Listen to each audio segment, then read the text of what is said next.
Hey everybody, welcome back to our channel. Today we're going to be talking about one of my favorite annuals that I've had success with, and that is the Sweet Aromance Nemesia from Proven Winners. And as you can tell, I have it here in the landscape, and I planted this last February, and it's done extremely well. Even through our colder nights that we've had in January and December, we don't really freeze here in Southern California, but it does get down to 35-ish, right around there, and it seems to be just fine. The reason why I wanted to talk about this video is because I have experience now growing it in a hanging basket, and then obviously the landscape.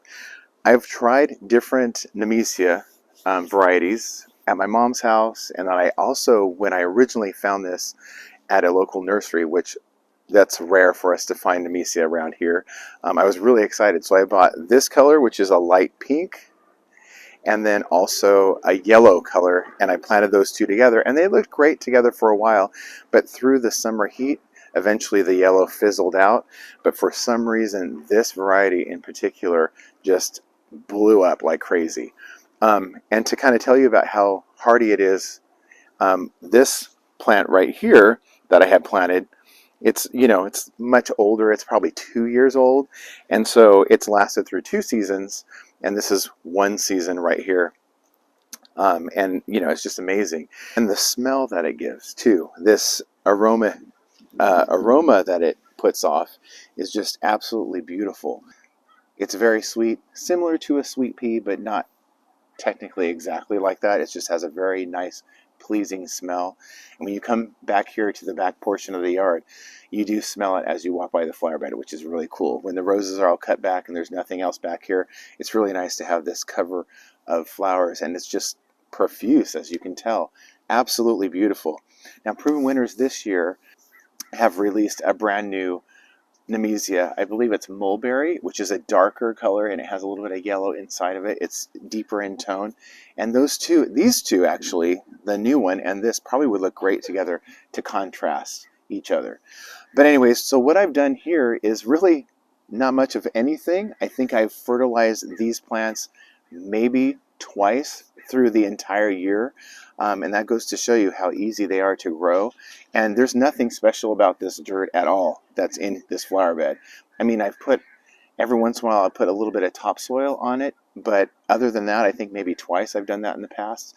It's just the regular ground. So the fact that I haven't had to do anything to these plants, not even fertilize them too much, and that I've basically left them alone. They've lasted through our hot summer. We had some pretty hot days last summer, and also our colder weather, and they look like this after a year. I mean, that is an absolute win. Now, if I can compare how they did in a hanging basket to how they're doing in the ground, I feel like the ones in the hanging basket were a lot more tame, I guess, which means they did well in the hanging basket. They seemed to be just fine, and they were beautiful. But for some reason in the ground, they seem to really take off, which is cool to see. This right here over on this side, that's one plant, and I think I have 3 in here. So this is 3 that have grown together. And then back here, I have 1 that has grown. So other than coming through here and trimming the roses, and then kind of like weeding around this whole area right here, it's pretty low maintenance. And when we find a annual that just performs like this, without much care at all, it's a win in my book. The other thing that I really like about this is that there's no need to treat them with any kind of pesticide or anything, because they don't seem to be bothered by anything really. Slugs, and also budworms don't seem to bother them at all either. I know that pollinators absolutely love them. I've seen plenty of honeybees, especially in the summer months. It's just, covered with them, which is kind of cool to see that as well. But yeah, like I said, there's no need to treat them with anything, because they just kind of perform.